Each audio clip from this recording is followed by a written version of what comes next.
Alright, may hello shoutout everyone. This is Ali Falcon Vlog. And magluluto tayo ngayon ng palaman sa tinapay. Alright, meron po tayong ingredients ngayon na corned beef, garlic and onion, and tomato.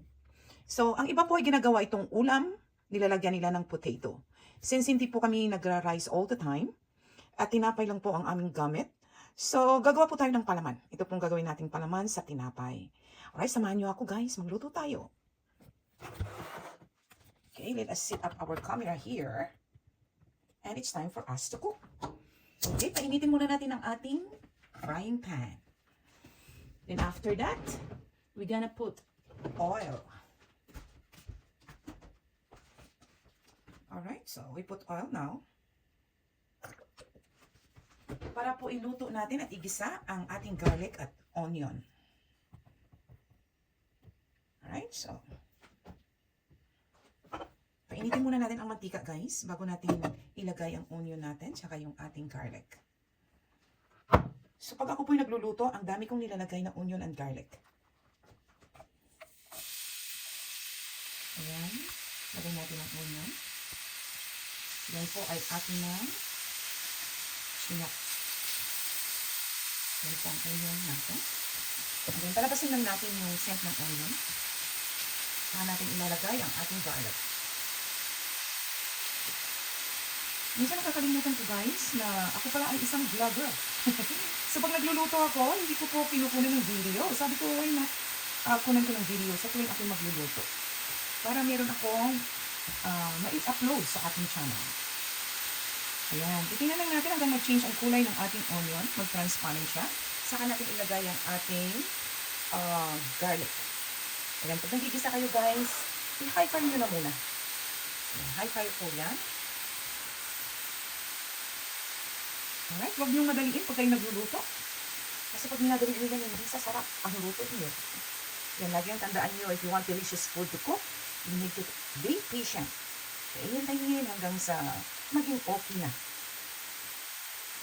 Ayan, palabasin natin yung scent ng onion guys. Iba-brown lang natin ito. Translucent. Mag-change ang kulay niya.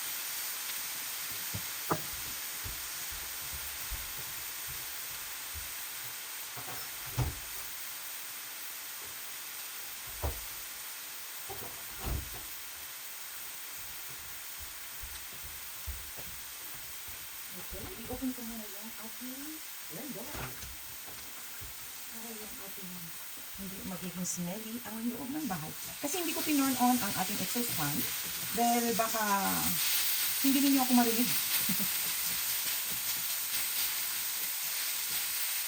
Ayan, okay na guys. Siya po ay nag-brown na. Hindi nyo makikita ang brown sa video. Pero sa akin dito kitang-kita ko na nag-change na yung kulay ng onion natin. Okay, ilagay natin yung garlic.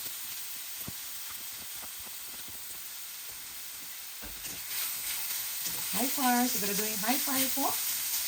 Hindi ko dinamihan ang ating oil dahil ang corned beef po ay meron na yung oil.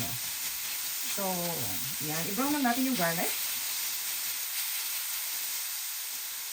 Palabasin din natin ang kanyang aroma. Aroma. Sana lahat may aroma. Alright? Palabasin natin yan. And after that, ano ito? Bakit mayroong brown?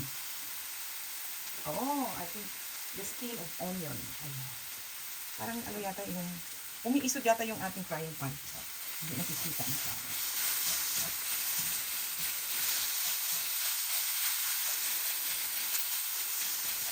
Ayan.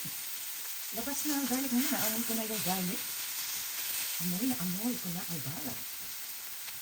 Alright, so, after that, ilagay natin ang corned beef. Ayan, mag-o-oil tayo ang corned beef natin.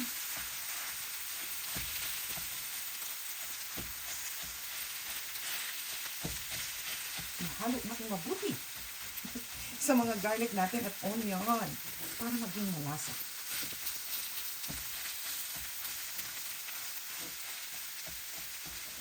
Nilagyan ko yan ng brown sugar mamaya guys.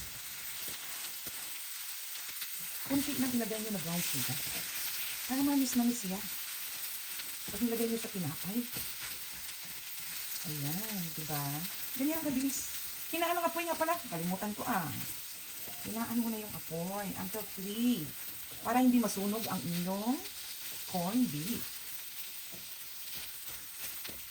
Now, pag naglalagay ka nito ng corned beef, pwede mo rin lagyan ng cheese if you want to. Nasa sayo yan guys. Iba-iba yung ating panglasa. Ayan, iba-iba yung panglasa natin. Yan, kung gusto nyo lagyan ng cheese mamaya, pag gumawa kayo ng inyong sandwich, ayan, lagyan nyo. Pero ngayon, ay gagawa tayo ng palaman muna. Kailangan iusog ko yung aking pagluluto. Alright, where's the sugar? Let me see, where's my sugar? Alright, ito po ay galing po ng Pilipinas. Brown sugar, Colombian. Okay. Minsan ito yung ginagamit ko. Brown sugar. So, mga 1 teaspoon. Pwede mo ilagay. Ayan o. Alright. 1 teaspoon. Hindi kami gumagamit ng white sugar, guys. Brown sugar ang ginagamit namin.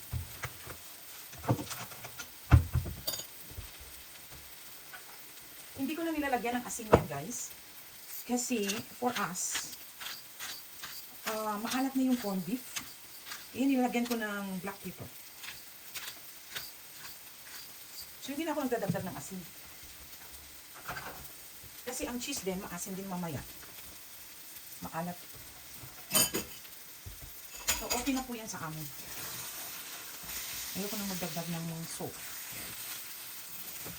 Kailangan gamitin mo dito non-stick eh. Hindi ko nagamit yung non-stick. Ano ba yan? Ayan. Ayoko ay lumikip. Kahit na mahina yung apoy. Tinahan pa rin natin. Lumikip siya. Kailangan gamitin ko yung non-stick.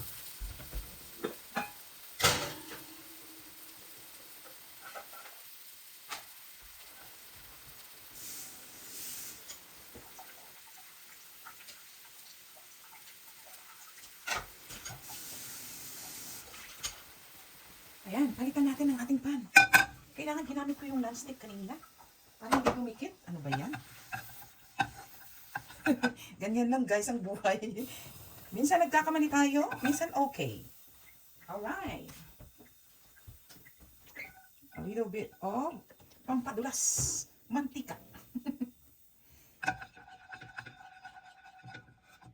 Ayan. Sa buhay natin, dito sa mundo, hindi natin maiiwasan ang pagkakamali. Dahil tao lang tayo. Alright. So, kanina sana ginamit ko ito yung ating non-stick ba? Para hindi dumikit. Eh, kaso, nagkamali si Ali Falcon. So, what we are going to do is to do it again in this pan. Para hindi siya dumikit. Isasalin natin. Ita-transfer natin yung ating corned beef. Ayan guys, dumikit siya. I love this family of mine. So closely knitted to one. Ayan, tandaan ko kayo. Nang wala dito, wala doon. Kasi pag non-stick ang ginagamit mo guys, hindi dumidikit yung corned beef sa frying pan. Kaya siguraduhin nyo na non-stick yung yung gagamitin. Tulad nito, tingnan nyo guys, hindi siya dumidikit. Yung corned beef na ito, masyadong sensitibo. Parang tao lang. Dumidikit siya. Oh, di ba? Hindi na siya dumidikit eh. Oh, di ba? Maganda na yung ating pag-fry. Alam ginagawa ko dito guys, dinadry ko siyang masyado. Tapos lalagyan ko yan mamaya ng tomato. Ayan. So, mamaya, balikan natin. Alright. Alright guys, balikan natin siya. Ayan, tingnan nyo ha, baka hindi dumikit, para hindi dumidikit guys. Tingnan nyo lagi. Yung non-stick kasi yung ginagamit natin, kaya hindi yan didikit. Alright, nag-change na ang kulay. Na-i-fry na natin siya. Ganyan lang ang gusto ko, mag-change ang kulay muna. Tapos lagyan natin ng tomato. Wait for it.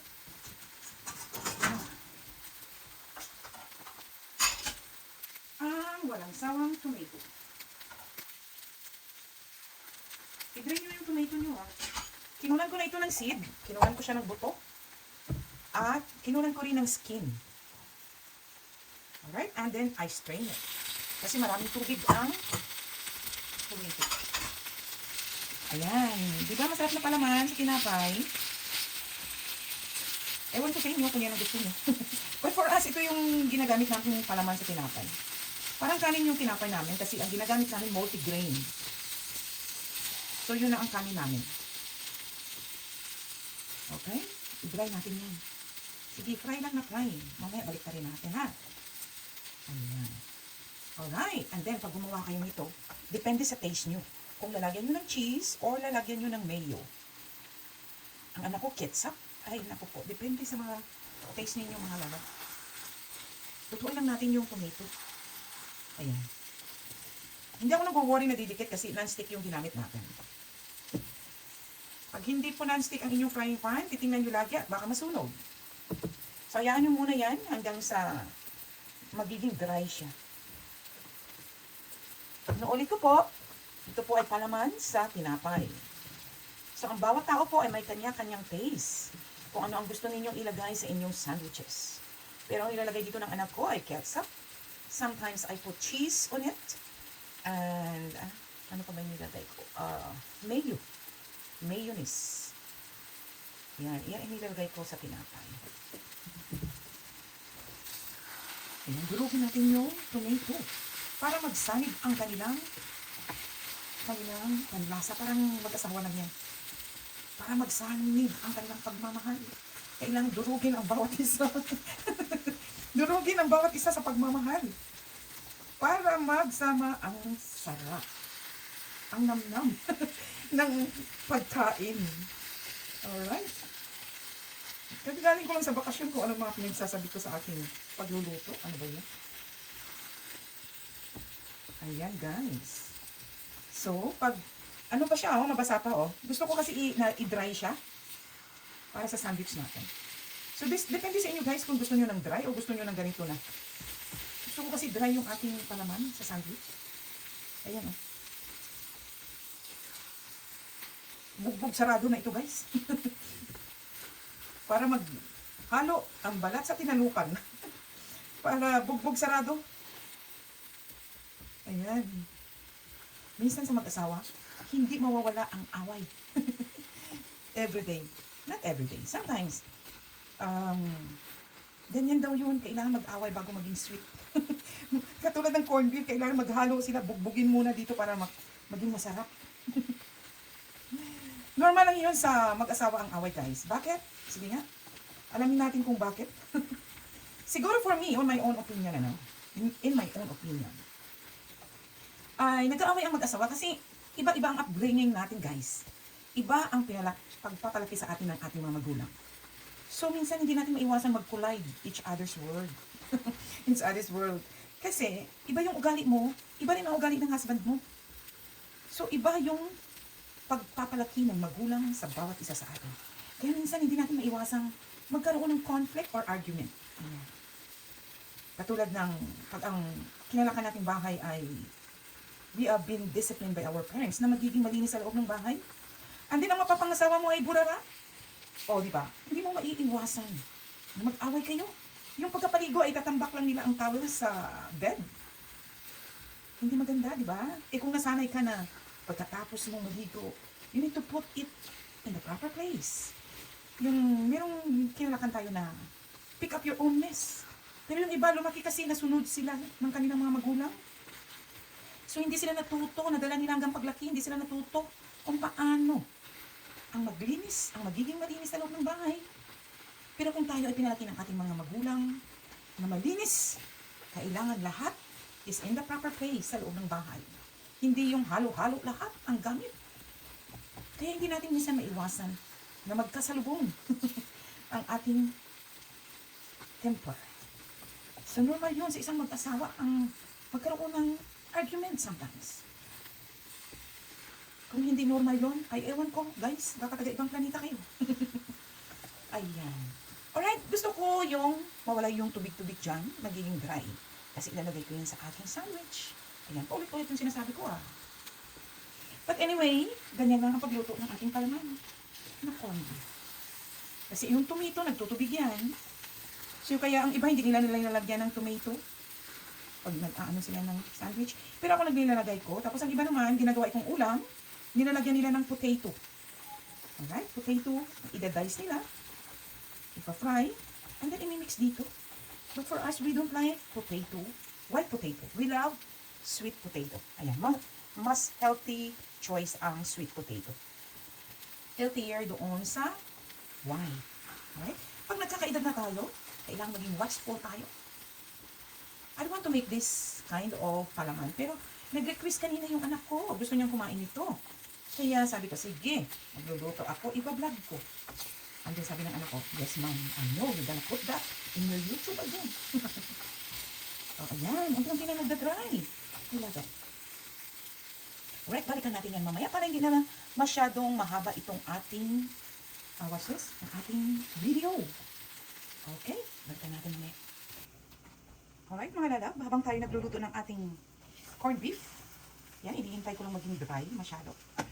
Mag-prepare tayo ng ating tinapay. Right, lagyan ko ng butter.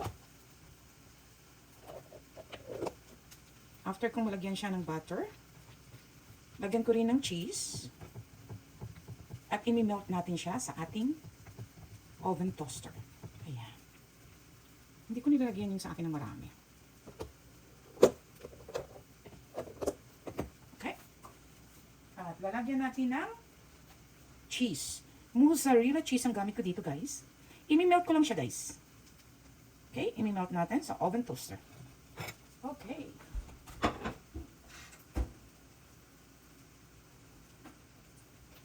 Okay? Habang nagpiprepare tayo ng ating corned beef, again, balikan natin. Ayan, yan ang gusto ko, guys. Nagda-dry talaga. Ayan. So, malapit na. Bantayan nyo, huwag nyo sunugin, ha? Masyado nyo. Bantayan nyo mabuti. Dahil ang sabi ko, guys, huwag nyo madaliin pag nagluluto kayo ng kahit anong pagkain. Ayan, nagda-dry na siya. Alright. So, wala itong skin ng tomato. Kinuha ko, mga buto-buto, kinuha ko rin. Ayan. O, diba, nag-iba na yung texture niya. Brownish na siya. Ayan, yan ang gusto ko, yung dry. O, diba? Ayan, balikan natin yan mamaya, okay? Alright. And guys, ipakita ko lang sa inyo kung anong ginamit kong cheese kanina. Ayan. Mozzarella cheese. For pizza ito, guys. Ang iba gumagamit ng cheddar. So, it depends sa kung nasa nyo, guys, kung anong gusto nyo. Mas gusto ko kasi ang taste ng mozzarella.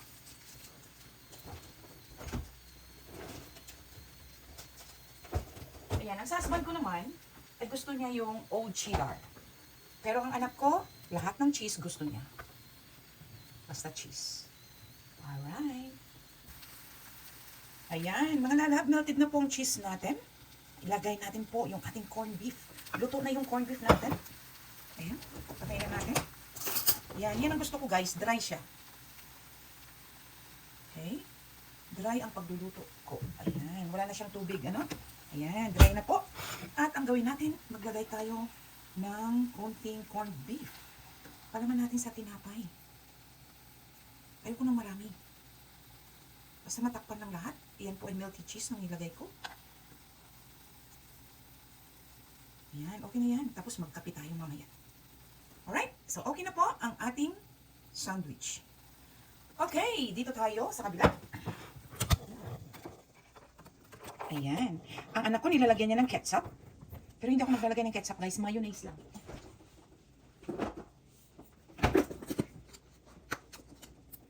Alright. With cheese, mayonnaise. Uy, nawalan tayo ng ano ah. Teka sandali, guys ah. Itaktak mabuti. Nawalan tayo ng ano nga to? Ayan, ng mayo. Naubusan tayo ng mayo. Meron pa naman. Okay. And that is, guys, if you want to put ketchup, it's up to you, guys. But for me, cheese lang at mayo. Iyan na ang aking lunch. Kasi ako'y nagda-diet. Okay? So, pwede nyo hatiin dito sa gitna. It's up to you. Pwede nyo ring hatiin dito, or pwede nyo ring hatiin dito. So for me, sandwich ko ay ganyan lagi yung hiwa. Yum! Yummy! Alright. That's it, guys. Ganyan lang ang pagluto. Dahil ang sabi ko, pag nagluluto kayo, huwag nyong madaliin. It takes time para sumarap yung inyong mga kinakain. Ang sarap. I love it. Alright guys, magkape na tayo at kain na tayo. Thank you for watching Ali Falcan Vlog. Thank you for the support sa aking channel. God bless you all and bye!